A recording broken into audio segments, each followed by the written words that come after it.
Now what we're going to do, very quickly, we're going to look at 4 different places on planet Earth. These are 4 places where rivers might start. We can't go there, but we brought them here. So they're in 4 bits of guttering. Don't worry about what they're in. Here's what they might be. Any suggestions about this first one here? Where might we find lots of very large plants growing over a huge area of the world? Yes? A garden. I'm thinking much bigger than a garden. A forest. He's got it. A forest. Where's the biggest forest in the world? Brazil. And what do we call it? You're right. The Amazon rainforest. The Amazon rainforest. This is what this is supposed to be. So here we have soil, we have plants growing in the soil, huge trees, probably been there for hundreds of years. You know that groundwater is important for trees, and for us, and for rivers. Many rivers get their water from groundwater, but the water is going to get into the ground first. So when it rains here, would we expect surface runoff? Or would we expect the water from the rain to be able to get into the ground easily? What do you think? Remember, plants have roots growing in the ground. These roots are going to take that water back into the plant. As the roots grow into the ground, they make little spaces in the soil. So do you think the water from the rain will race over the surface or will be able to get into the soil to become groundwater? Then it can get into rivers. Then we can use it, and the plants can use it. What do you think? It will go in the soil. It'll become groundwater. That's what you think. Anyone else think any different?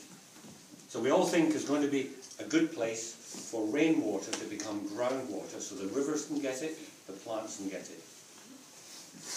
Here's the same place, the same rainforest, but they've cut all the trees down. They've left behind only the soil the trees used to grow in. The Amazon is a huge river basin. Thousands and thousands and thousands of miles of rivers, streams, all feeding into the Amazon River itself, draining the land. What's going to happen to this soil? It used to have a forest on it, been cut down. 20% of the Amazon is gone, just like this. Where's this going to go when it rains? Any ideas? If you remember back to year 3, under soil there is always rock. We don't know what kind of rock, but there always is rock. So this soil is sitting on rock. There's no roots in this soil. And roots have a very good way of clinging soil to them, so that the tree's always in the ground.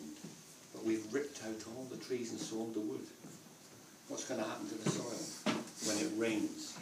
Any ideas? Yeah? It turned to mud. Will that mud just stay there? Remember, this is on a hill. It's on a hill. You know, it's supposed to be on a bit of a hillside.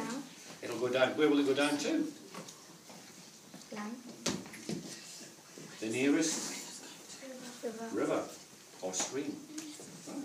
And then once it's in there, is it any good to us? Is that soil any good to us in a river? No. What's going to be left behind? Rock that's under the soil. The soil will be gone forever.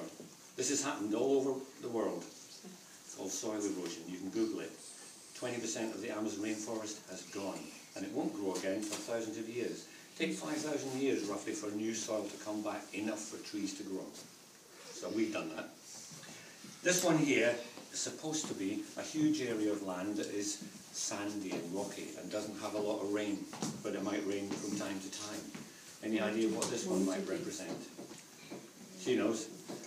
A desert. This is a desert. Now when it does rain in a desert, sometimes it rains maybe once every 9 months, 9 years, sometimes 90 years. But when it does, what sort of a river will form here? Do you think it will form quickly? Will it take a lot of stuff with it? Because we're going to learn these words later when we see it outside, what that word is for taking stuff away. Will some of the water be able to become groundwater? What do you think? Here's sand. Look, sand, lots of spaces between the grains, lots of air. So will the water be able to sink down and become groundwater? Will some of it become groundwater? Yeah, some might. Because in a desert, that's where animals go to get water. They dig down into riverbeds where there was water at some point. And down in there, there may even be groundwater that they can drink. Some of the sand might go away because it might be light taken away, but when the sun comes out, what's going to happen to the wet sand? When the sun comes out, think of the water cycle. What's going to happen? Yes? The water's going to evaporate. It's going to evaporate. Is that going to turn into something else we know about? Yes. Water vapor. Water vapour. And then when it goes up into the atmosphere, might it cool down and condense? Now, in a desert, quite often deserts have got mountains around them. And the winds sometimes blow the water vapour to the side, to the mountains, where it cools down. And then it rains over the mountains and the water runs down streams and gets into the rock under the desert. So it's not wasted. This one here is supposed to represent a high mountain stream, a rocky, hard rock mountain stream, just like we've made outside on the road there. But this one's supposed to be a natural one. When it rains here, is the river going to form quickly, slowly? Is it going to be groundwater? What's going to happen? Any ideas? It's going to wet it, and will the river go straight down, or will it have to go round these rocks and boulders that they might? What do you think? Yeah, rivers always find the easiest route downhill, and they twist and turn because they never stop. If they can't go under, they'll go over. If they can't go over, they'll go under. If they can't go through, they'll go round, and eventually they'll go down. So we're going to have some people raining on the ground.